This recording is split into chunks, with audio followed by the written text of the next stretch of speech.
recevoir biloko na yemo na batuna yemo kwa kunda banga fansa bango bien proprement parce que jusqu'aujourd'hui l'âme de Lumumba il va vaciller, sillonner parce que il n'était pas encore enterré et le désordre était total. Neko so ça la politique ça rappelle un monde spirituel calé parce que côté on a et ça ramoi et l'ora Mukishi parce que Mukishi donc on a tellement ça biloko rebelle. Oh, bon, que Milim Moussou est dans l'école parce qu'il faut officiellement Congo peut fanda qui vient. Il a fait ce vivant. Lorsqu'on parle de la prison, il ne peut pas salir par le moment prison. C'est énervant. Un lieu de 1500 personnes, on en retrouve 9200 et quelques. Et ça, scandale. Bala la randérenine. Papa n'a randérenine. Basa la randérenine. Et il y a des arrêtés pour la coupe Madès.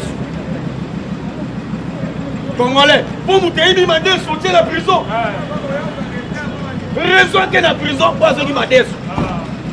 Mais les voleurs de 1 milliard, 200 millions sont à l'extérieur. Mais c'est lui qui vole un gobelet de Madès, vous l'amenez à prison. Mais les voleurs de 30 millions sont à l'extérieur. Non, non, non, non.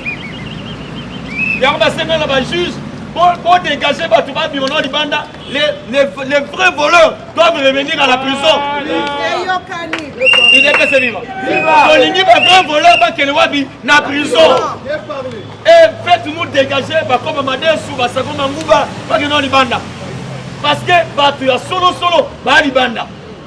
les voleurs en cravate, ils doivent retourner en prison. On ne doit pas les voir à l'extérieur. Combattants, critiquer sur partir du Corona.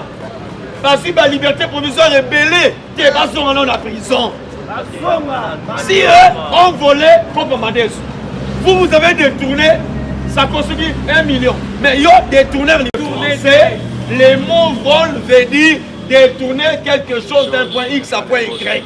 Alors détourner le volet pas différent. Un volet c'est un détourné. Il n'est pas vivant. Il faut attends, tu soulier, bilan de ok, la prison. Pour tu on y a la caisse à l'État, aussi même une caisse à l'État, réserve nationale. Combien va-t-il qu'on y bande? Comment? Il n'est pas vivant.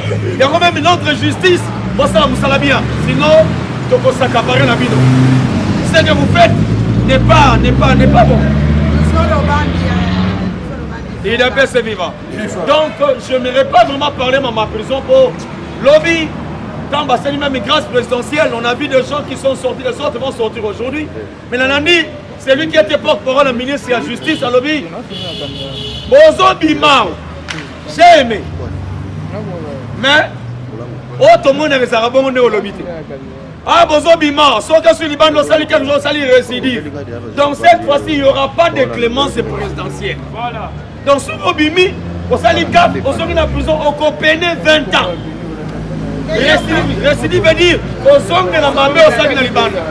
Mais combien Bassana m'a sonné ma belle 4, 5, 6 fois? Bassana, non, pour me savoir par rapport à quoi? Au tali mon dossier a déjà la prison 5 fois. Ça veut dire qu'il a récidivé 4 fois. Tant qu'il a récidivé 4 fois, il mérite la prison. Il mérite les années de la prison. Et la prison, c'est le centre de la rééducation. Tant qu'on a rééduqué, si quelqu'un est en prison, jusqu'à ce qu'il y ait éducation, à pas vous, sur ça, moi, à ça, la nuance. Ce qui est Sili, à son ici, Moutou, les moussous, à ce qu'il a la prison, il y a la Libanda. À la Bible, il y a la prison. Mais ceux qui sont en prison, ça y était. À commencer prison et puis nos juges, nos avocats, ceux qui jugent là, vous autres, vous aussi. Comment est-ce que vous percevez l'argent pour les faire sortir? Surtout les coulonnaires là. À Kati, il y a dit qu'il y a un Robimanangaï.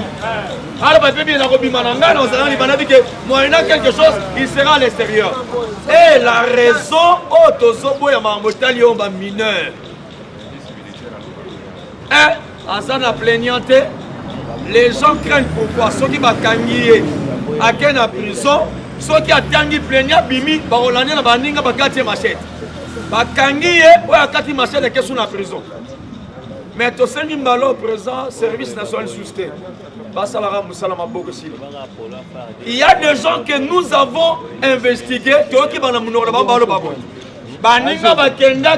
bango futa bango biso beto ni to kele ba futa biso donc azokata machette po ba no futa mbo eh okati machette balo okemena boloko ba memio e kafera okebulu okosala musala to kanga bino kuna puisque c'est aussi bon ga servir les sobaos ba mbongo ba sala mo vente ba ki et comme krodo balinga ba kende ba ko minene ba ngata ba chosi nga bena sala mobulu po ba tinanga te to kangio osali prison service national ba ko sa bato bazali ba engagé normalement. Il y a des gens qui passent, si on a besoin de chômer, on peut le prendre. C'est un service national. À qui va payer ce numéro, matricule à un salarié, c'est normal. Mais on doit se faire sciemment. Non. On est ici, on a tout kangayo par rapport à droit, par rapport à la loi. Il doit faire ce viva! De surcroît, la police, dans ce qui se passe dans la cité, chaque combattant, des honneurs ya makas. Cette police, Moussa Nango, c'est protéger les personnes et leurs biens. Mais autour de la police, les Congolais, Moussa la police, mais Yambalo Benaya Souka. Policier, Atambola Nasima, Moulouna Atambola Liboso. Moulouna Keya Yibisak, Asiapesi policier, policier Asimi, Asimisaki. Il y a des images Ngondo Maria, c'est à Makala. Si vous êtes à Elengue, au commun de Balabana, à gauche, il y a même mort de Mozana. Côté Wana, pas mal. En tout cas, histoire, salité, la police avec les colonels entrent dans les maisons, pillent et violent. Il a persévéré. Giringi, Selemba, Bandalungwa, boum, Makala, c'est encore pire. Même la journée, les appareils, les ok. Parce que les appareils dans mode, y compris même les commandants des sous-siat. Là où il y a des sous-siat. Ces sous-siat, et comme on a place, il y a un garage, il y a une moto chaque nuit. Et comme place, il y a un hôtel la nuit. Je vous informe que comme ma fille, il y a une bêtise dans la sous-siat, passe la nuit, donne l'argent au commandant, aux policiers, on leur donne la place pour faire des rapports sexuels. Dans le bureau de la police.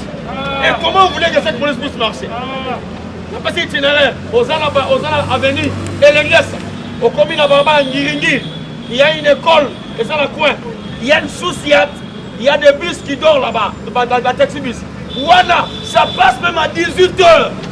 L'heure, là, il y a encore l'éclairage, je dirais, la lumière du jour. Les policiers prennent l'argent et laissent des filles aller faire des bêtises avec des hommes. Il est fait ça. Mon pono, là vraiment c'est Sodome et comment. Là encore c'est des bêtises.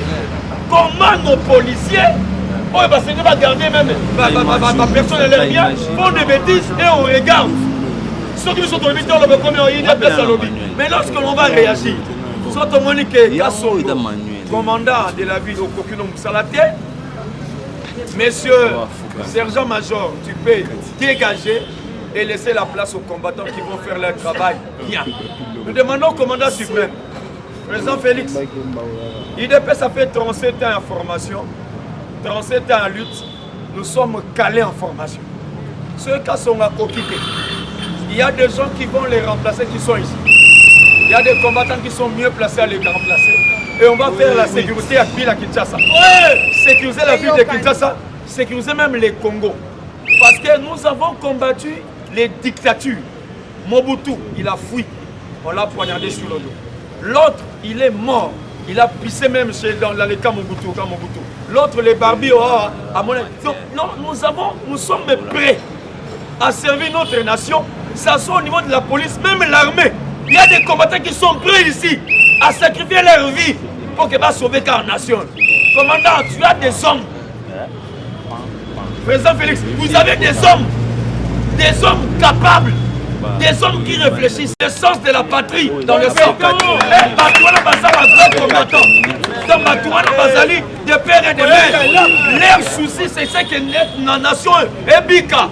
On a besoin que Mboka n'a pas la malam parce que toi, au moins, Georges Teti, toi est présent. Vous avez besoin du deuxième mandat. Ce premier mandat, c'est le Méli-Mélo. Mais le deuxième mandat, pas de Méli-Mélo. Deuxième mandat, il faut Songo, il y a Moubimba. Il y a combattant, il y a UDPS. Parce que Lélo, tu vois comment on a que Oyo le via le Bakala Mindele et Kokisami. Tant que Senga Bango l'habité, il faut travailler dans UDPS. Balobi n'a été, on nous a parti unique.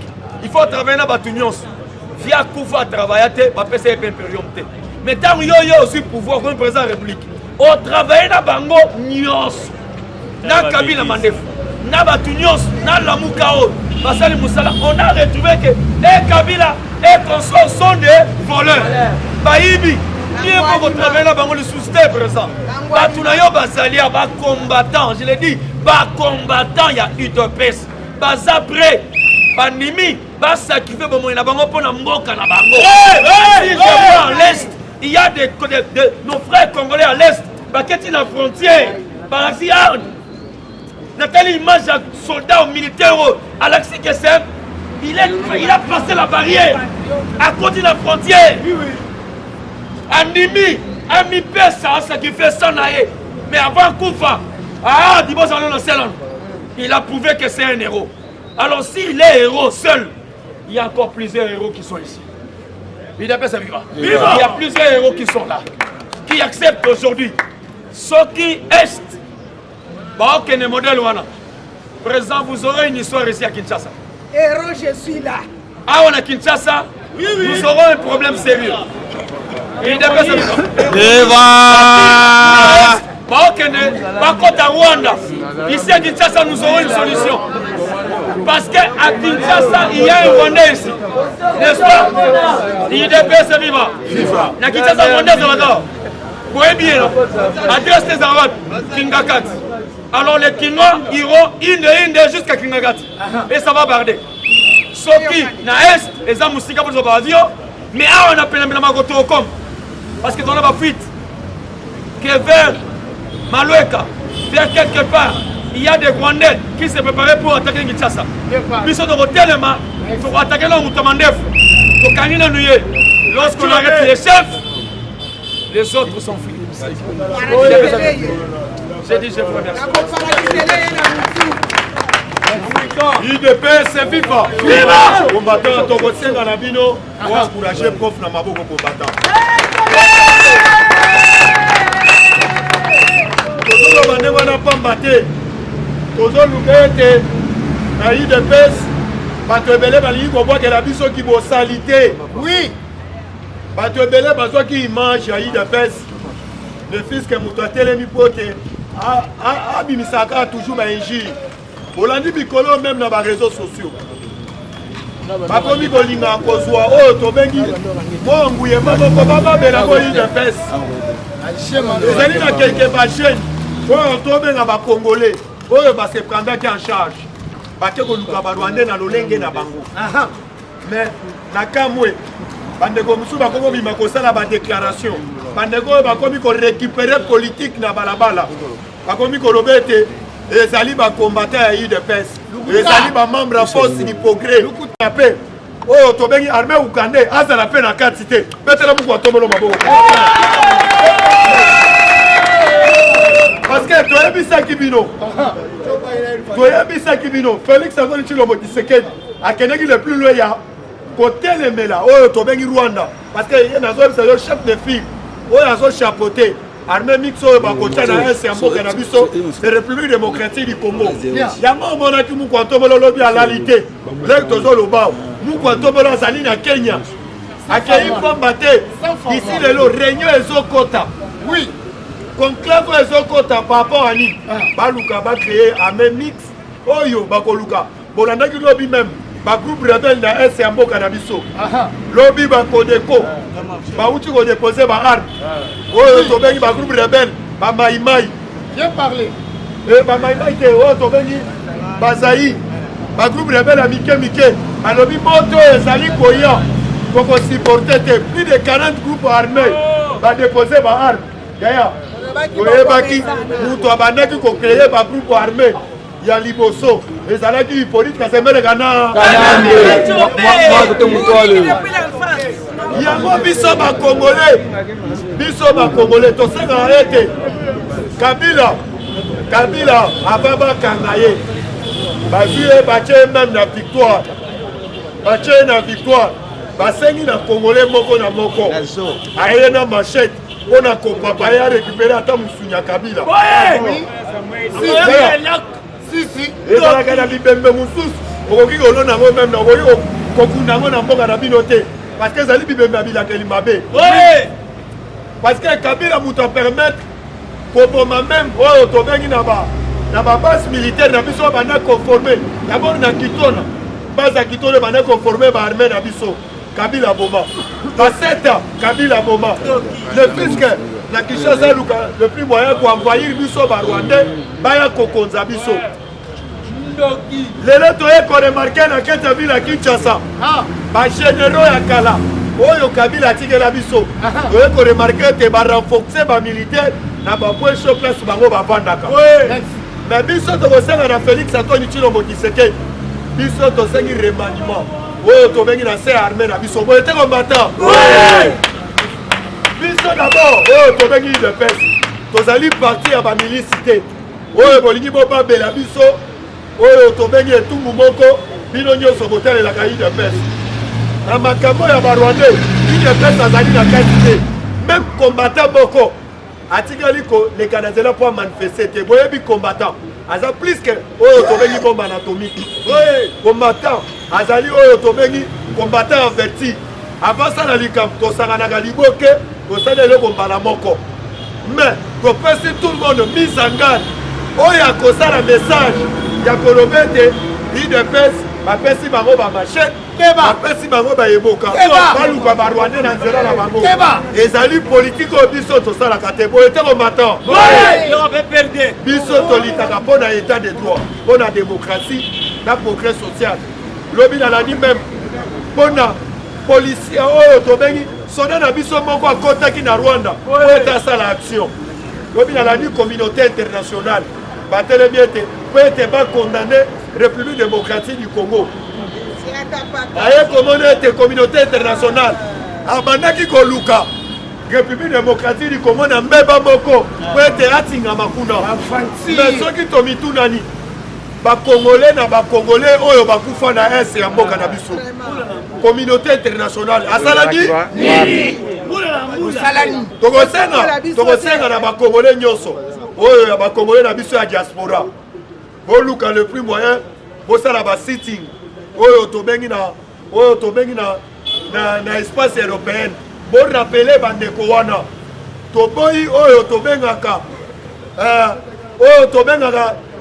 yango nini combattant na système soki oza na mwana na ndako olingi kopesa kaka mwana moko raison estce bana mosusu wana bazali estce bango bakosepela yango tokoyebisa bandeko na biso ya diaspora biso toboye justice na kati ya République démocratique du Congo parce que Paul Kagame a massacré oyo tobengi peuple congolais de temps en temps des millions de personnes oyo bakufi oyo tobengi na ese ya mboka na biso mais lelo à cause ya état de siège oyo Félix Antoine Tshilombo Tshisekedi alobaki po ete ezala sur le terrain yango lelo topermettre ete munguna oyo abande koarme oyo tobengi barwandais ezalaki Paul Kagame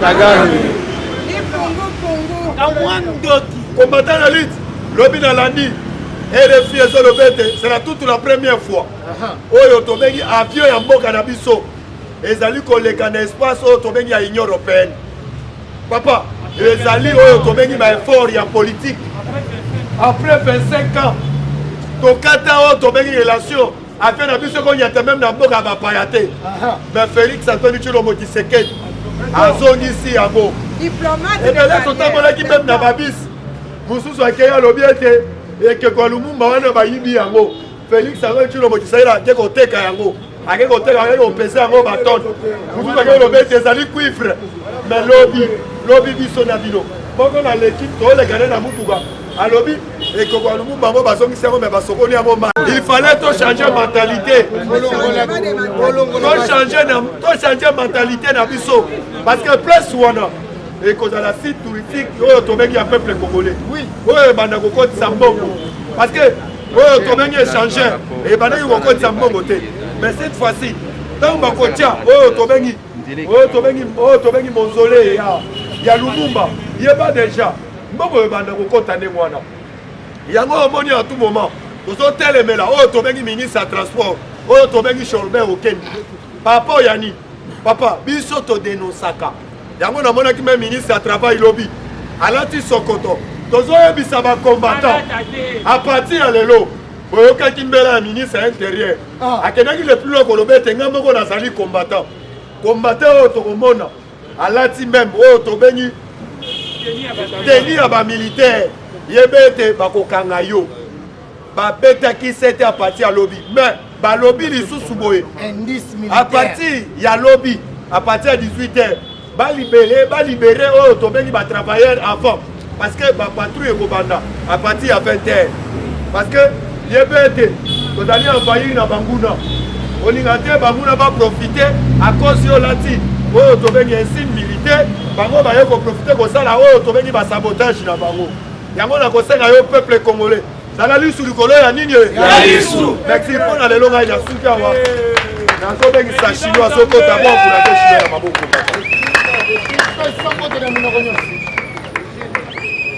IDPS viva! Viva! IDPS viva! Viva! IDPS viva! Viva! Viva! Viva! Tshisekedi super-héros national, Félix président de la République, le peuple d'abord. Bonjour, bonjour. Bonjour. Bonjour les sous. Bonjour. Ebwenge. Ebwenge. Losako. Koi. Losako. Koi. Bon, nani koi? Fachi Beton. Nani koi? Fachi Beton. Fachi weto. Ukwa tombolo weto. Mwa mai jambo. Jambo sana. Ukishi jambo. Jambo sana. Le grand esprit Ebwenge. Ebwenge. Et là le lion de la tribu congolaise Maboko. Olale bandoki yaya soko soye basoka a partir te yo mpe liaka kaka bajoka ndenge baninga bazolia bajo oyo ezali mutualité te oyo ezali palu te oyo ezali IDPS parti au pouvoir yo oza nani na mboka oyo obanda kolongola barwandais na kati armée IDPS viva. Et je crois que Bolandi, source moko, il y a radio rwandaise. Et petit éclaircissement par rapport il y a Otobengi infiltration au sein de notre armée. Balandaki. Balandaki te luka moyen tochela yo Hollanda. Source rwandaise de Moutepesi. Que nous sommes infiltrés jusqu'aux dents. Na yango toko réveiller ka conscience ya mokonzi mboka boete combattant. Radio ya Rwanda yango moko elobi ete FARDC ezali infiltré. C'est ça le bon moment. Ya kokanga tous les Rwandais ba msuto tozongisa bango epana ba. Na bango. Mukwantongolo, moi il est grand esprit, on va le faire quand il est chaud. On va le faire quand il est chaud par rapport à Nini. Le pouvoir c'est l'armée. Oui. Et quand on vous signale, et pas par Rwandais, Bangomoko, que non, nous donc infiltré Bino. L'armée congolaise est infiltrée. Tolinga Totangi la Congo, mais malheureusement, chargé un programme Fumuzulu. Abosani n'est pas papier. Bosangé ba papu na bimiana lukele na tangela bino ba komwana et puis ba généraux wana bazalia wa ba mususu ba simbi Congo central mususu ba simbi Lubumbashi mususu omoni ba chef soki ya ba région wana nyoso tu boyoka ka région militaire ba trentaine ba bino wana bangoni yangono yoka kijuru wana na bisibino sur 100% ya ba généraux au sein de notre armée 50% de Banyamulenge Batuti Barwandais. Nommé par Hippolyte, par Otobengi Musée Laurent Désiré Kabila, sans formule. L'autre, Bolandi samedi, tout le boto le bâti. Non, Panza. Mwana mama. Mambu Maso. Batula Pakaba Monape. Kagame a eu une agitation. C'était le samedi.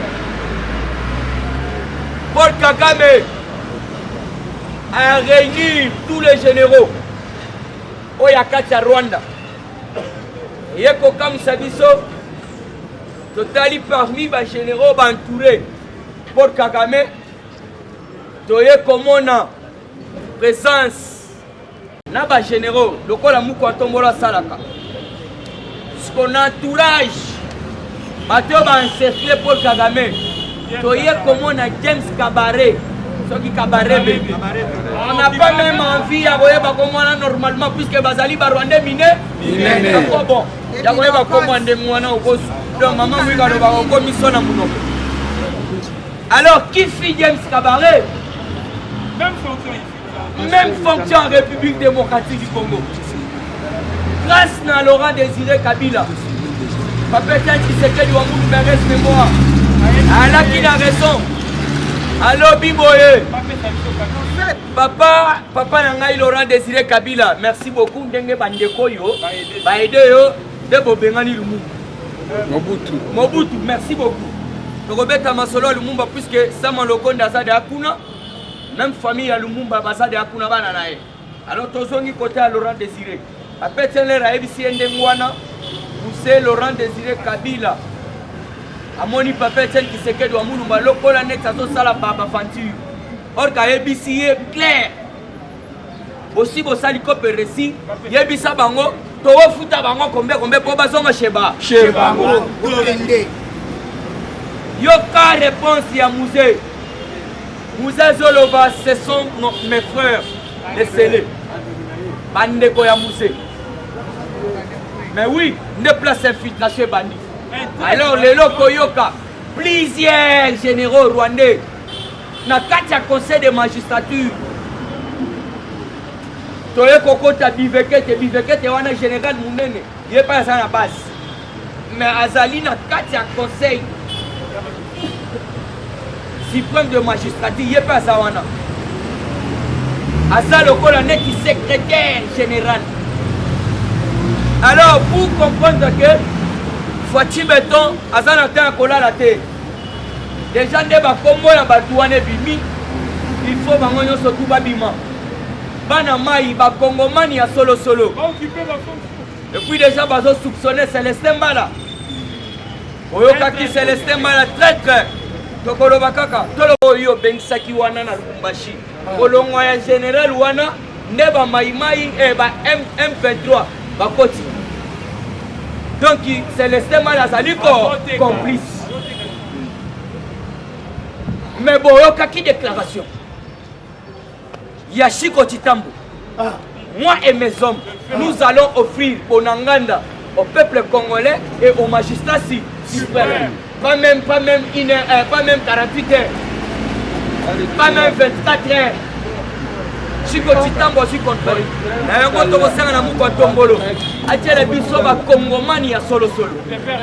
De père et de mère. Le col a John Chibangu, le col a Edi Kapen. Puisque Edi Kapen, ceux qui battent Kakatana Lubumbashi, Bangonio sont tout la mousse Yaza. Fati n'a pas encore l'état mort. Edi Kapen Yemoro Lobi n'a comment déjà ya famille. Puisque je suis comme Lazare. Oui. Yaya, yo si okufaki. Ngasko na na sécurité okozonga na buzoba. Muto alobi yemoko ke naza lokola Lazare. Naza sous la famille nanga propriété na komi na famille ya Kisekedi. Écoutez les informations. Qui dépêche c'est FIFA. Na yango ba bifekete, ba général on a surtout belé puisque normalement il fallait qu'il te tanga ba Congo puisque c'est sans formule. Alors vous devez comprendre que la minute oyo Congo tokoye la bino atalobi. Alors tu vas continuer la politique. Il faut toyebisa ba journaliste oyo ya Kindoki. Oyo basole kana ba estandoike, basoye ba politique te. Nani akokaki ko limoger 4 généraux oyo Barwandais na 4 armées. Et puis ezalaki premier goût avant goût. Puisque Pelé va longwa bakamingité. Olandi Mukwatombola ça déjà na auto bengi na Nairobi. Sans format. Na kati ya Nairobi. Sans format. Elle qui réunion ya kafu kafu. Atali Suru Kenyatta. Alors bibino bosaka force régionale. Ti jusqu'à présent bosaka déployer. Mais boye bete FRDC et ça capable ya kobunda bitumba wana pe ko silisa ya. Yango. Yokambela. Wana ça qui pour formation sur l'information taxe à l'équipe. Faut vraiment communiquer force régionale. Force régionale. Mais déploiement besoin déployer. Na yango mu kontombole face à face lobby na Uhuru Kenyatta. Ayebisi clair. A lobby FRDC et loko ya makasi. Yango to yebisi ba journaliste wana. Bonga na kanda na bango, bolanda ka bango te. Basa bandoki. Pour eux, bazozwa 32 ans ya Mobutu. 32 ans ya Mobutu oyo ya mes gestion. Pour Mobutu so nga sale lo pe malamu mboka elinge pe etika la peine ndenga malamu. 32 ans ya mes gestion. Plus 18 ans ya détournement ya Hippolyte Kanambe. Soit 32 ans plus 18 ans. Il y a détournement. Et vous voulez que Fati a effacé le Kowana dans 3 ans, dans 4 ans. À quoi sert vos cerveaux? IDP c'est FIFA. À quoi sert vos cerveaux? Donc vous avez maillé le thé. Mitou et Sosalate, Hôtel Impérial Lobby, Fati Est. 32 ans de gestion. Plus 18 ans de détournement et Hippolyte Kanambe. 4 ans à Mosée. Ah, plus 4 ans, 54. Et vous voulez que quelqu'un efface ça? La misère du peuple congolais, les tueries, le massacre qu'on a dans l'Est, dans 3 ans, dans 4 ans. À quoi servent vos cerveaux? Donc, Maël les Osalate, toujours dans cette actualité politique, on a quelque chose. Bolandi, Makambo et Mukotomora Lobaki. La carte du conseil des ministres. Oya Beta Kimbeda. Oui. Alors, puisque vous devez comprendre, Mamsous le Salama, vous savez battre. Au Jeffrem Dengezawane, au Jeffrem. Barwande na Barwa. Na Barwande. Jouana na Ebsakbino. Plus de 884 Rwandais na carte de DGDA. Mais oui. Quand on a ce matin, on est habillé au Pesa qui samedi. Tout ça infiltré jusqu'aux dents. Yoka, RDC, Topandi Nayango. 124 Rwandais sont députés. Au moins, il va député la biso. Au moins, il va député Baeli. Il y a un homme qui a raison. Ce ne sont pas des élus du peuple, ce sont les ennemis du peuple. Depuis on a loi ni va voter en faveur du peuple congolais. D'ailleurs, écoute, tu bengi Molière, boyo qui papa mboso na lebisia. Na pena mobali ko, bino bo kanisani. Nga penza na za mobali. Papa mboso. Donc, alimoni, afani ni boso ya Barwandais bali nga bolamu ya peuple congolais. Radio wane lobi boye radio rwandaise yango nde pesi biso information mais na kati ya Congo ba communication ba service de renseignement nyonso tout infiltré pour oser l'information wana problème tout toyeb sarabino bomona kaneti masano RDC Assemblée nationale 124 Rwandais sont députés. L'Assemblée, on a parlé du peuple, donc l'Assemblée nationale, il a parlé du peuple. Les députés ne sont pas sénateurs. Si on a 500, on a 500 pénals, on a des députés. Si on a 4 na bango, on a lobby 124, on a des véritables rois. Plus loin, on a l'institution DGDA. Merci. 850 agents sont les rois, les Rwandais. Les Congolais, ils ont un diplôme, ils ont un licencié. Bino boso tela biso Rwandais. Nanga merci beaucoup na Kanambe. Denge boko tela biso Rwandais. Yo kapona chite na tigela baninga. Sénat ba ke plus loin na Sénat. Sénat oyo. Sénat. O ba ti ko ba formation. On va être en tant que président. Voilà 44 sénateurs sont des rois. Moïse Nyamugabo, Bantambo Mwamba, banani konso bazaria Lubelwa Congo Wandondo Kutu. C'est un Polonais, puisque vous devez savoir. Ainsi, Fatih Bobetela Mukontomolo Maboko Betela Mukontomolo. C'est là, Nazo Chitewana. C'est là. Depuis l'époque coloniale. Depuis l'époque coloniale. Notre institution Sénat a été toujours active. Grâce à la diplomatie. Grâce à la haute diplomatie. Diplomate de carrière. Il y a Fatih Beton. Il est aux autres Mwamba Kindo. Depuis l'époque coloniale, depuis l'époque coloniale, notre Sénat a été toujours infiltré par les rois. Les Rwandais. Yaliboso, Otobengi, Léo, Kengo Wandondo. Kengo Wandondo, c'est un vrai nom. Le vrai nom de Kengo Wandondo, c'est Léon Lobicho. Alors, Mobutu Azwa a fait ça Kengo Wandondo par rapport à Ndondo et Ali Village dans l'Équateur. À la patrouille équatorienne, on a au sala va fatiguer. Na comment na bakula, na comment na batieli, na comment donc bandondo wana tout. Alors ba pese comme wana, pour bima lokola ressortissant. Il y a Équateur, Kengo Wandondo. Alors l'air tolongo na Kengo Wandondo. Toyego sana tambwemo. Mais Tambwemamba, son vrai nom c'est Otobe. IDPS Viva. IDPS Viva.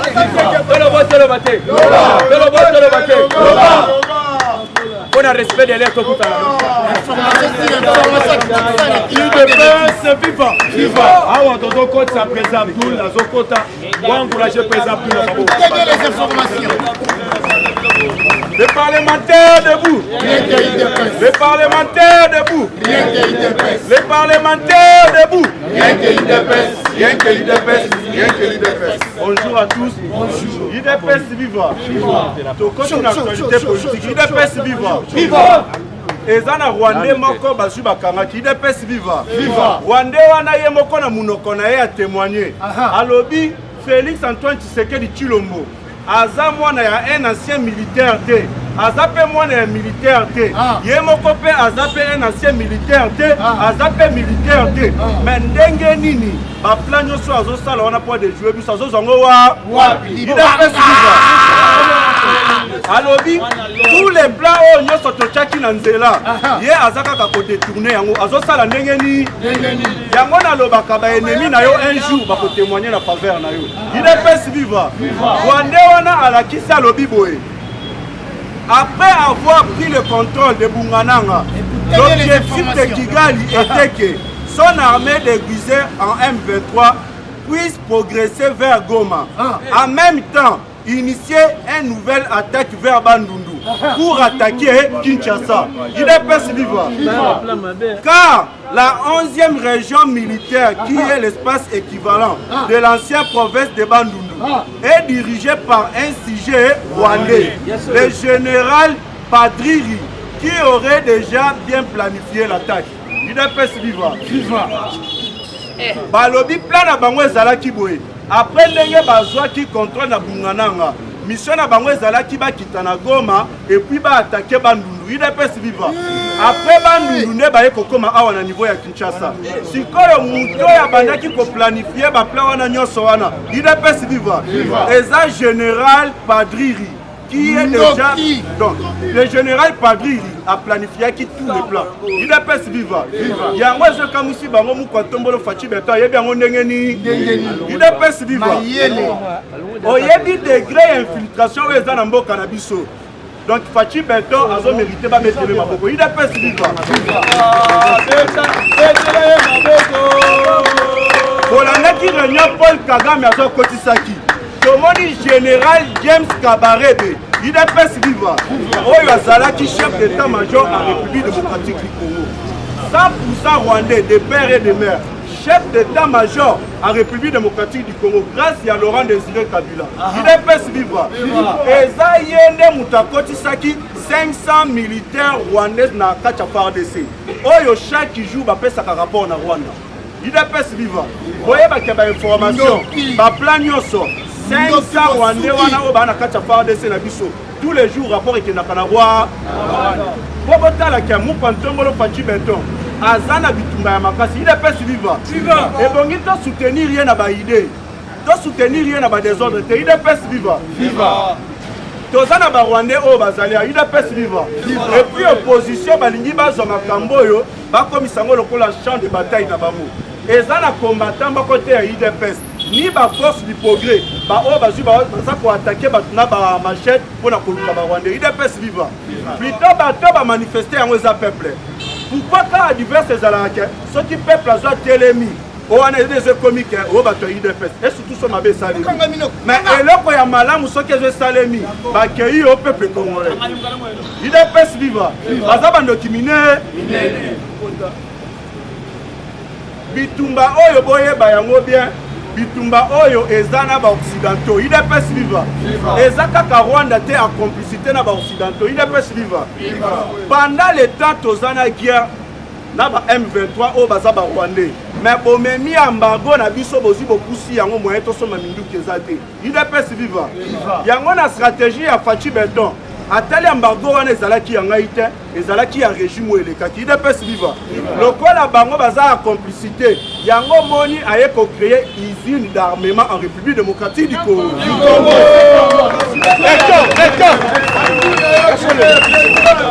UDPS viva atali yango elobia baoccidental baza batraître embargo wana eza ya ngai te puisque naza mwana mboka ntango président ya sika aye makambo nyonso ekoyaka UDPS viva siko embargo ya Hippolyte Kanambe Kazembere nga nakomi président bolatisika yango ndenge nini tokomi na bitumba na Rwanda pourquoi bozwi embargo wana bozwi bokusi moyen tozwa minduki eza te UDPS viva yango mokantongolo mpona kosisa baoccidentaux asali usine ya armement ya République démocratique du Congo na matoza ekouta kaka UDPS viva botala sikoyo je ya baoccidentaux les groupes criminels ukrainiens vendent des armes au M23 UDPS viva selon les témoignages UDPS viva selon les témoignages d'Éric Denes directeur du centre de recherche de renseignement français il y a un trafic des armes que l'Europe avait envoyé à l'Ukraine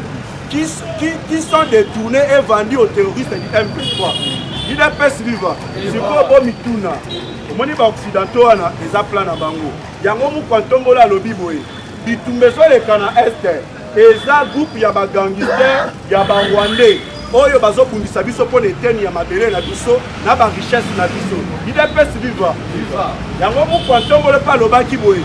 Grâce à usine ya raffinerie ya or na Bukavu ezala quelques centimètres ya nani ya mabele na biso ezala ba or na biso ba richesse na biso tanda mo kokomation na kiboyite UDPS viva alobi ba or baza na posa ya ba combat na biso ba kolta na biso ba or il faut baya na porte bakota na port UDPS viva aboyi makambu ya fenêtre yango moni ba occidentaux verti Jésus bango UDPS viva bobetana mu kwantombo Fachi Beton mabo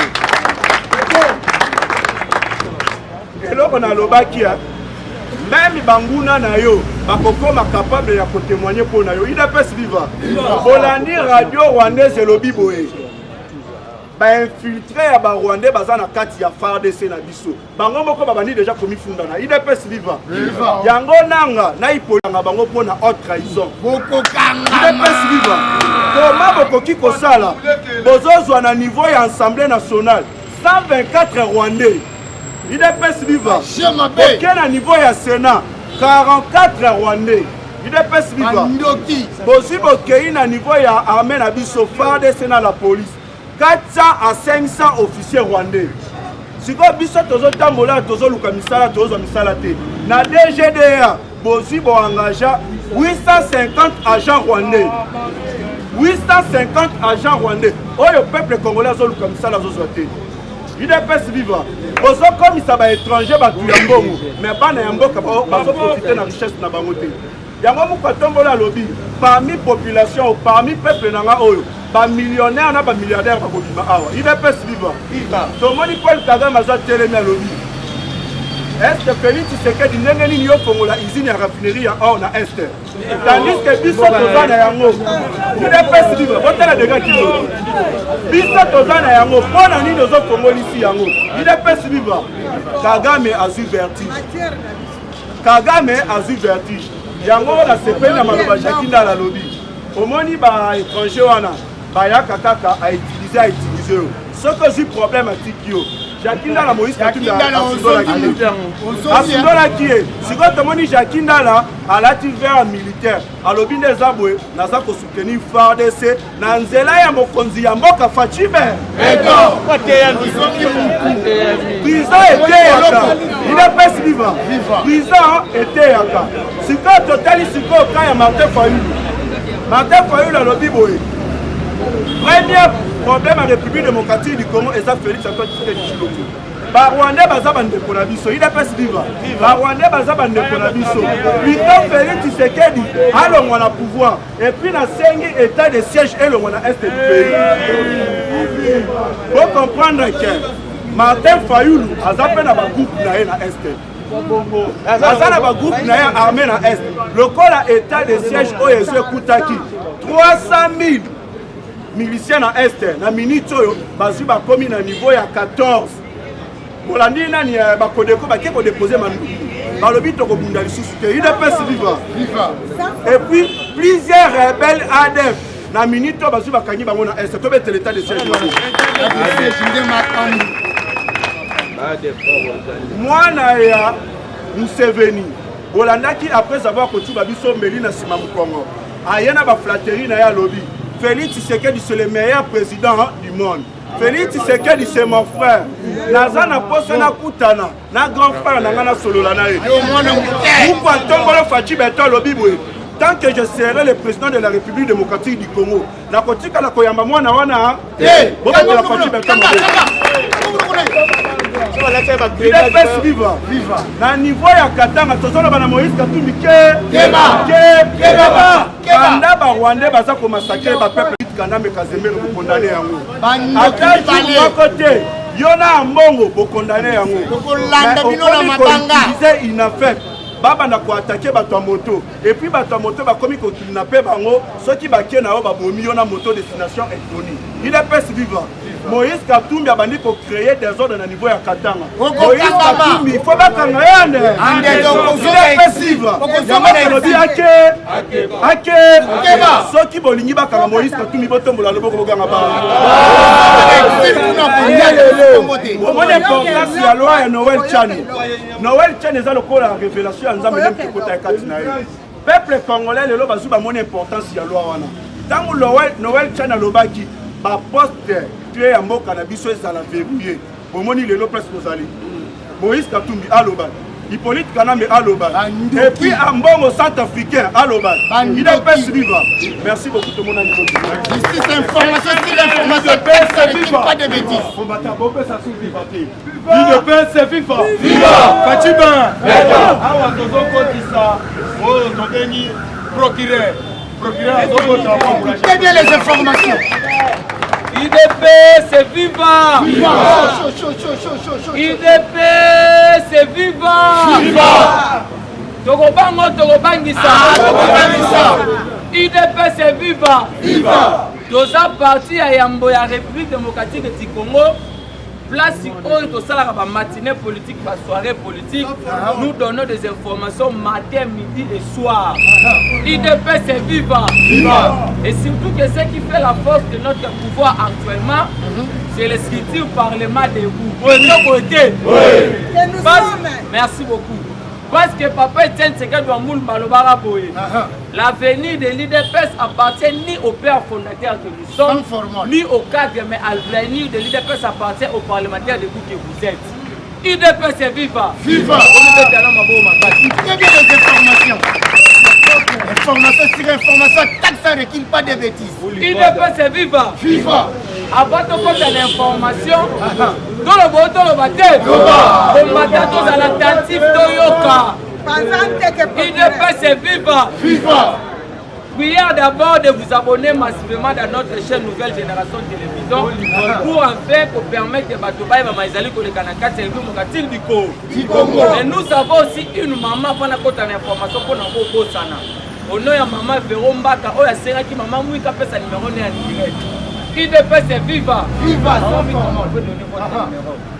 09 98 47 07 10 09 98 47 07 10. IDPS viva! Donc, bon, bâtissera plus que ça 43 après le numéro continue. Dans le Biboye, quand Noël Tchani a été une proposition en loi, il a été traité de tous les noms. Par lui, c'est un militant de l'IDPS, c'est un sous-traitant de l'IDPS, c'est le président de la République qui est derrière Noël Tchani pour écarter quelques potentiels candidats. Mais aujourd'hui, nous avons vite compris que nous avons déjà, parce que la loyauté actuellement est divisée. Bref, depuis qu'une partie de notre parti est agressée par les Rwandais pour les Ougandais, il y a quelques leaders politiques qui disent qu'à preuve de contraire, aucun communiqué. C'est pour vous faire voir quoi? Il y a des gens qui alimentent les M23 pour attaquer nos frères congolais. IDPS viva! Viva! Parce que sans formol. tout le monde, tout le bâté. Tu me sous-souves à comprendre qu'il y a un retard. C'est ce qui coule à l'objet boye. Enfin, on va comprendre. À l'objet, cette guerre nous permet de comprendre qu'il existe parmi nous des Congolais à loyauté divisée et dispersée. Il est distingué par l'air sur l'humidité. Noël Tchani n'a pas du tout tort dans sa démarche. Faisons attention à qui nous pouvons. IDPS viva. Faisons attention à qui nous pouvons confier la gestion de ces grands pays. Parce que, pour comprendre, tout le monde, même les Congolais, qui sont déjà déterminés. Dans ma Cambotali guerre, il y a Est. Sur le plan international, j'allais les donner, mais on est tellement sensibles. Les Rwandais que vous voyez, il y a l'armée APR, armée patriotique rwandaise, où ils ont un galon dans la Grande-Bretagne. Parce que nous peut savoir contre-candidat à conseil de ministres. Où l'armée ils ont un galon dans la Grande-Bretagne. Dans le Royaume-Uni. C'est pour cela que vous avez vu le président de la République, dans les récents conseils de ministres, a interpellé le premier ministre Boris Johnson en fait de condamner les attaques il y a un 23 sous l'entremise de Rwandais et Ougandais. IDPS viva. Mais ce qui est étonnant, jusqu'à preuve de contraire, même nos partenaires privilégiés, que je ne peux pas citer de nom, jusqu'à preuve de contraire, nous attendons aussi votre condamnation par rapport à l'agression que notre pays est en train de subir. Tout le monde, tout le bâtiment. Parce que Mokondi Mboka ye Moko. Ce qui fait crainte actuellement, c'est parce que hier, quand les gens ont mal dirigé la gestion du pays, Bazalaki n'a bonne foi pour condamner Makambozalaki Kolika. Les gens sont en train de demander au chef de l'État de décréter la guerre contre les Rwandais. Mais vous devriez savoir ceci. Notre armée a été infiltrée jusqu'à mon le première. L'ancien DG à DGDS était un Rwandais. Rukuiza. Le service de sécurité rwandaise est fou dans bien Makasi par rapport à cet ancien DG qui a dirigé la DGDS. IDPS viva. Nous avons plus ou moins 20 militaires et APR au Bakota la carte FARDC. Dans ma caméra, brassage, réinsertion, mixage. Notre service de sécurité, notre système d'information est infiltré dans Rwanda. IDPS viva. Le stratégie pour décréter d'abord la guerre, soit pour faire la guerre contre un État, il faut d'abord maîtriser le système d'information. Le président qui se fait pour agir dans l'émotion. Bateau, comment on va continuer à décréter guerre. Et ça, bateau, il va faire un calcul électoral puis politique. Alors, le président de la République était déjà hier à Kenya parce qu'aujourd'hui, le 3e conclave, il y a un chef de la communauté à terre de l'Afrique de l'Est. Dans ma caméra, il y a plus ou moins 7 militaires qui sont représentés dans Kenya, 11 militaires qui sont armés. Après la conclusion pour Souama, il faut déployer la force dans la région pour attaquer Mamboso contre la Katamboka. Mais le président de la République est allé plus loin à taper la main sur la table pour refuser l'Ouganda et puis les Rwandais dans City Rwanda.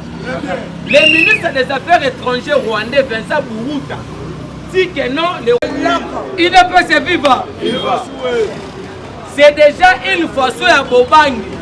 Parce qu'avant-hier, le président Macron était en communication entre le président Tshisekedi et Kagame pour la après sa main Kimia. Mais je vous dis que Tshisekedi n'a jamais été déterminé le rôle à sa Mikolo. Le président de la République a dit qu'il doit en finir avec l'insécurité à l'est du pays. Nous avons demandé au chef de l'État ceci. Actuellement, comme une partie de notre pays est agressée, vaut mieux de fermer d'abord le Sénat, de fermer l'Assemblée nationale, de donner peut-être chaque jour $50 na prime à militaires na biso. Et nos militaires, Baba ne reçoit pas même salaire avec les députés. Nous avons des députés médiocres, comme Néo Malemba, depuis qu'il est à l'Assemblée nationale. Depuis qu'il est à l'Assemblée nationale, aucune production parlementaire. Kabila nous a laissé plus de 20 ramifications à 1,23 dans l'Assemblée nationale. 20 sénateurs en ramification dans le Sénat, dans l'armée, dans le service à sécurité. C'est pour cela actuellement, même notre demande pour ériger le mur entre nous et puis le Rwanda, on doit renforcer aussi nos militaires au front, même dans la barrière na biso. Parce que les lots, nous allons en finir. C'est pour ça que nous avons dit ceci. Le mandat n'est pas encore commencé, soyons calmes. Notre mandat doit commencer en 2023. Nous sommes dans la transition sans Kabila. IDPS viva. Tolobi Boye. Le rôle d'un parti politique, c'est de conquérir le pouvoir. Quand nous étions dans l'opposition, nous étions dans la conquête du pouvoir. Aujourd'hui, nous sommes dans la gestion de la Rex Publica. Demain, c'est la conservation du pouvoir. Et la conservation du pouvoir, c'est notre droit le plus légitime. Et nous sommes censés aujourd'hui de respecter les prophéties de la prophétie tenue par notre mentor politique de mais moi, papa était ce que nous avons. Notre mandat doit commencer en 2023. Nous étions dans la transition sans la Kabylie. Cela veut dire quoi? Kabila en personne n'était plus, c'était le système Kabylie qui continuait. Et dans le système Kabylie, on nous avait laissé la loi de l'Ometa, la loi de l'État. On détournait l'argent en silence, on avait multiplié les meurtres, on avait haute institution à Mboka. IDPS viva. C'est pour cela notre mandat doit commencer en 2023. Et surtout que Fatih n'a pas aussi un mandat. Fatih a une mission de délivrer ce pays jusqu'aux dernières énergies. IDPS viva. Et maintenant pour chuter, dans le compte rendu à Conseil des ministres, vous devriez savoir ceci. Nous avons connu Joseph Kasavubu, je le dis main sur le cœur.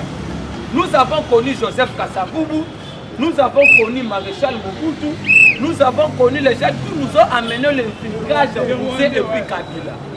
Je vous dis que le dernier cartouche pour en finir avec les Rwandais à l'est du pays, c'est Fatih. Oui, on ne peut jamais accepter aujourd'hui de perdre Fatih. Parce qu'après Fatih, c'est le début. Merci beaucoup. Je vous dis, mais sur le cœur, le tout dernier cartouche de finir avec l'insécurité, c'est Fatih.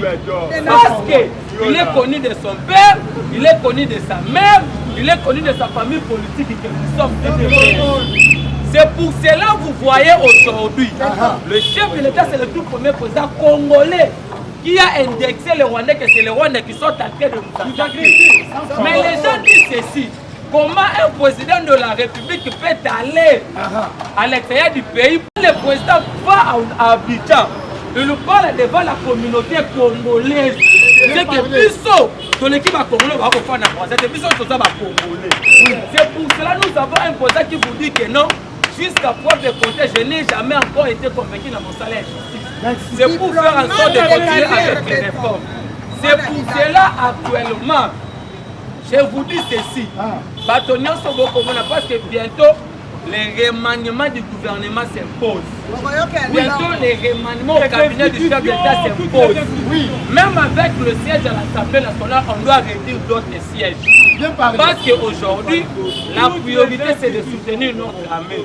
C'est pour cela que vous avez vu le chef de l'État. À l'objet, il y a des divergences il y a des connotations politiques. Ce qui est sûr d'être derrière notre armée. Mais la sorcellerie commence quand Martin Fayol demande des élections.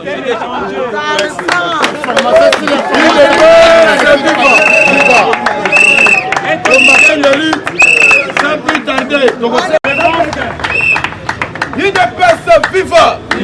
Bonjour à tous. Bonjour Soué. abonner massivement à la chaîne Abisso, il y a une nouvelle génération. Parce que il y a des chaînes Oyo qui vont accompagner Bisso dans Nyonso Tokosala. Là, ils m'ont repéré dans le Kapuna dans la émission de la chaîne. Il dépasse viva! Viva! Il dépasse viva! Mwana mama! Mambu maso! Mambu maso! Au moment où le chef de l'État, moi, na mboka zola la tie, Fatia zola la na Kinshasa, mais ndoto nyonso na Ruju, il dépasse viva. Azola la tie pour na kokundela mboka na ye. Biso ba Congolais pe to kangi misu to za témoin ya ba événement nyonso zole. Comment pas tellement lo ba ba. Cette fois-ci to boyi makambu ya corps, mais ba opposant ko boye la communauté économique de l'Est. Ba kita pona makambu ezoleka kuna précisément na Bunagana.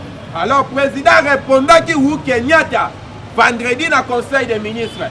Alors oui, LDC Zaiboïté zanango favorable, mais et ça n'a pas pays Moussouf il faut tout longola bango na déploiement wana. Il dépasse sa viva. Le président aboya qui a ça la message wana na musika il faut akende ba kutana ou Kenyatta fara.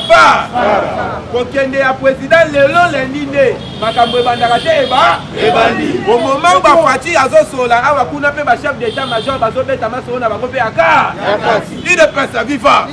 Alors il faut boyer ba période onde to ebi muninga ya malamu na muninga ya mabebo eto boete. Ceux qui ont l'année bien, Bobo Sanaka, histoire gay. En 2013, quand M23 a réapparaître, proposition, il y a qu'on soit soldat M23 au contre Sabango dans l'armée. Et Outaka et pas il y a un Niger, Osfam, il y a anglais. Il ne peut pas vivre. Il ne peut pas vivre. Il y a un homme qui a fatigué, quand vous adressé au Bas-Occident. Attaqué précisément en Angleterre, interpellé Boris Johnson. Pourquoi? Parce que aux femmes wana yango mutu et fait sa proposition wana. Bon soit ba rebelle wana bon contre ça bangona des affaires organisation humanitaire yango moni il faut que keba na ba organisation humanitaire wana qui na est.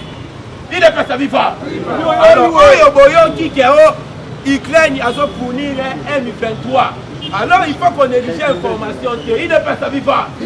Le même loko, les caca en 2011, il y a un autre monde qui se zonga lelo.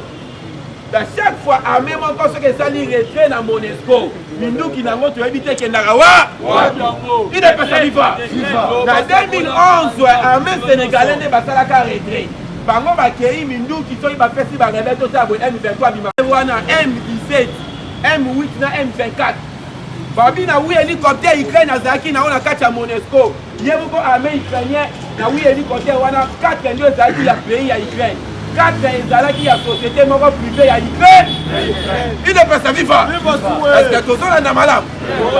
Alors, une fois Ukraine a sali retrait wana to mona ikaka na ba soldat bazo matana avion to moni char de combat moko te zo matana na avion. Il ne peut pas vivre.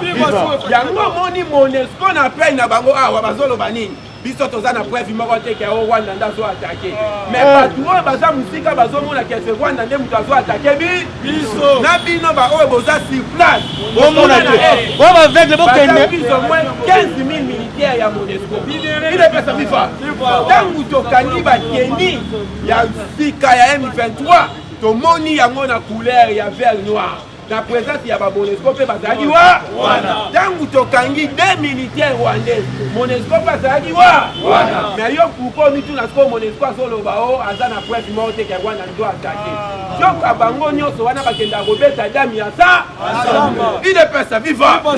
Na minute na yebisi yo mbonge za makasi. Mbonge za makasi pays na biso za lokola bato zo ningana. Ezo ninge dinda mais ko dinda te parce que to découvrir déjà yo wa moko na kati ya bato wana kabila il faut to soit to bwaka na mai nanya komela et cette fois-ci on tomele baleine te mais c'est il est pas vivant donc qui to bwaki na bale mbala moko mbonge si na kate esi boete na lobaki mutu wana tanka za awa ba M23 ba rappel bazolanda ye yende mutu aibi akor wana il est pas vivant donc qui au moni décision Fati azui na conseil des ministres ya koanile bakor nyonso oyo RDC sinya na Rwanda il faut za mobali pose eloko wa Kabila kokango te parce que soka mekaka mbabo kaka mangaka bareye so moni fatigue andimi yango c'est-à-dire oyo koyesa nini na minute oyo allié ya makasi eza Amérique te eza nini te allié ya makasi ya président de la République eza biso pepe ko congolais il est pesa viva bitumba oyo tomata tokita tokoganye ya yango ndenge aganyaki bitumba ya FCC au moment où batu ya opposition babangaki biso tofatia obino malgré nazangi parlement nazangi sénat nakodeboulone batu ntango adeboulone bango nsima baye o consensus bokofanda wana bokozela dialogue ti bokolemba ndenge moko mpe bitumba oyo idepesa viva ntango bango bazokanga munoko estce boyoki Moïse Katumbi bakondane Rwanda idepesa viva ntango bango bazokanga munoko biso tozobunda na chef de l'État mpe ntango tokozwa tokolonga nayebisi yo biso moko nde tokodeside banda lelo tokomi lokola Chine fati fanda ti okoku le peuple est souverain akor kozalaka na suki te bota suki ekoma lisuki ya pembe ile pesa viva parce que kombata moyibi soki alingi akoyiba na yo apreparaka terrain ayebi ke mutu oyo abimaka na 11h azongaka 15h boye to boye te ndenge moko batu wana Kagame apreparaka deja na Kabila ndenge nini bakoya koaffaiblir pays na biso na dimension nyonso bafikaki kaka arme te tina badgda tina bainstitution yango basalaki yango pamba te na tuna Kabila eloko moko fati azeli te budget ekoma na 100 milliards mpo akitisa billet ya passeport makamusu mposala yango il faut zala nanu na volo idepesa viva batu wana ti batia passeport cher ezalaki wazal te il faut batia biso passeport cher parce que bandai koboya tozala na bapasseport wana mais Rwanda bandai kozwa wana facilité nyonso idepesa viva wevane passeport wana bandai kosalama awa te idepesa viva fatia kuti biloko ebele esalamaka awa te passeport esalamaka awa te na teni ya basoda fatia kuti esalamaka awa te mais la minute où tu es ensemble en Haïti, ça fuit Africa. Il est pas ça viva. Il faut passer par la toujours une idée à faire partie mon ya il est pas ça viva. Est-ce que Fatia Zeni budget comme un 100 milliards pour qui s'habiller avion. Bilo comme sous il faut volo. Bango na kalaka kabana na bango moko ba kenda ko mona ba site biso ba fanda ka batanga kaka ba niga bongo na clair. Il est pas ça viva. Volcan niga bongo. Chiti ya wakena mais cette fois-ci biso tout au moment na volcan Nyiragongo alors combattre biloko wana basala kango bayebaka bien parce que les Congolais tout ça comme ils se déplacer partout bango ba kokoma na danger quand tu na bango moyen simba kozali susu il est pas ça viva alors na lo maboko na lo baki soit to liquer to soit victoire définitive Keto kende na ba dialogue keto za victoire moko kaka oyo ya likolo poete yango moni Denis Mukwege lobi na na fandi cette fascine na koni komona guerre na kala wana ezali ba fandi ngai moko mwana oncle na ngai ya uti na est lobi na minute onde to komi kobu wana ezalaki la guerre commencer il est pas ça viva tout le monde donc bazo benga na bino boko attaquer biso jeudi te boya erni 15 ke rebelle bazoyoka na force mais ba Congolais bazokufa mais cette fois-ci siko Kagame amoni ke makambo échanger bitumbe komi ya solo c'est-à-dire obeti il est pas ça viva comme mona vraiment bana mboka na fond lelo oyo ba généraux auto perdra ba komi ko regretter côté baza babiso tozalaka na un président kwa Félix Tshisekedi mais tokanyaki eroka mais tokufa te il est pas ça viva lelo bambuza makite babauma bamamadou bazolela côté bazali parce que bakufa eloko moko bayebi mutuna makolo joka Kabila na Kagame selon information akanda ezomata liboso ke fimbi suka suka esaka nini donc nde eza boye bakanda ezobi Kabila tokende mukomsu biso mo toke kozwa etoye na ye na zo idepesa viva toye na ye na zo tokoboma ete ifa kotisa nanu mo osimbi mandefu sengisafa mbongo otola idepesa viva parce que apedaki biso mpe mbongo ebe biso mpe ifo tozongisa nanu mbo mandefu na ye na suki na ye wana eta tourisme mobi alors combattant bato moko balingi te pays oyo développé si toza boye toza na bango awa idepesa viva lelo oyo ozomona président azolala te butu moi atala pepe devise na biso ya justice mpe e travail fati akuti justice akuti mpe akuti travail sikoyo nyasala nyonso nzela moko na 3 ans Macron kutu oyo akoti président akuti bakadam akuti DGV akuti nyonso malobi na 5 ans okosala eloko ebongo Congo oyo fati akuti erosion na kati ya erosion yango mpena ligorodo moko ya mande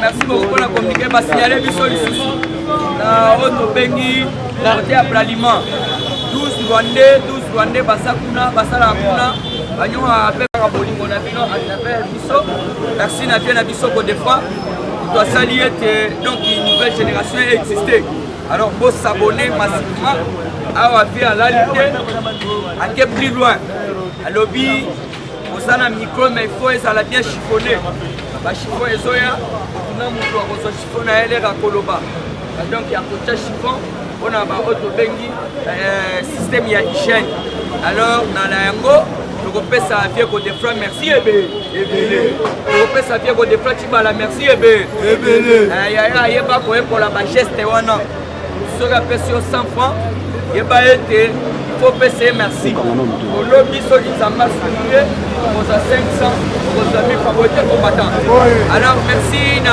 auto bengi pour des grands merci na auto bengi pe na Congo ya Rambo Silok merci na Jean Mamadou Olondo pour les Wangongo les auto bengi les coach principal ya chef de l'état merci pe na ba maman na biso surtout ya poto ba maman ya Château Rouge maman Anichi Lombo maman donc Kabea Mwasa boza tellement ebele maman Anastasie maman Fête na kati ya Londres madova de Bundes bien ngai Damas na kati ya Londres boza tellement ebele soki nalingi natanga bakombo ekokoma donc itilobi alors vous contactez pour na auto bengi contact na nouvelle génération oyo ekomi ONG mamno surtout na kati donc ya mambo bien ali mamno surtout o bolingi ete mu kontongola kende liboso tozo majorité belé toyeba ete kotracer banguna na biso surtout nde yango souci na vision nde yango vision na biso plus 243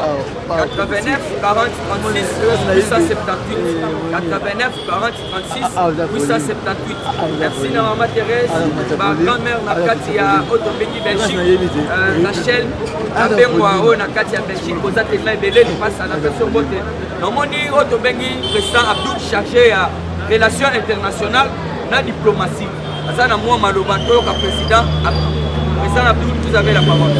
Merci beaucoup. Oui, ça communiqué très important. Communiqué très important. Tokoki kozwa Rwandais oyo bazana mboka na biso to bande ko bango te. Totika la police ne muta s'en charger na bango. Soki ozomoni place moko eza suspect. Mbe ba Rwandais moko ya mabe bazawana. Bokende na la police oyo eza pembeni. Eza te ke bino bokende bo banda ko boma bango eza bien te. Misu likolo ya lisu elakisi te ke to se faire justice biso moko. Siko soki biso to bandi ko se faire justice. Siko utilité à la police ezawa.